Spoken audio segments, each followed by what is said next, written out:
Dal pulpito della chiesa di Maerne, Don Paolo solo qualche giorno fa aveva invocato Dio che liberasse la comunità dai ladri che erano tornati a rubare nella scuola materna parrocchiale, ma Don Paolo forse non aveva fatto i conti con i truffatori, soggetti che non guardano in faccia nessuno, tantomeno un parroco se si tratta di far soldi facili, e così anche Don Paolo è stato contattato. C'ero quasi cascato. Don Paolo era stato contattato telefonicamente da un call center che diceva di fare riferimento alla Comunità Economica Europea, in ballo uno stanziamento di fondi europei sulla base di una legge europea, 150.000 euro per le scuole.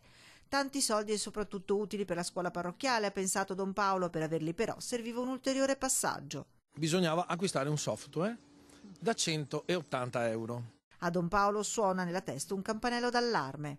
Ho preso tempo chiedendo di potermi informare per verificare, perché ero già stato a suo tempo contattato, ma era palese che era una truffa. Questa qui invece si vendeva bene. È così che Don Paolo inizia le sue ricerche, si informa presso le associazioni delle altre scuole materne di Venezia e Treviso, parla con conoscenti che lavorano con l'Unione Europea, ma i 150.000 euro lo allettano. Il bisogno è grande e quindi dicevo vabbè dai, 180 euro non sono granché, e allora quando sono stato richiamato, dato conferma.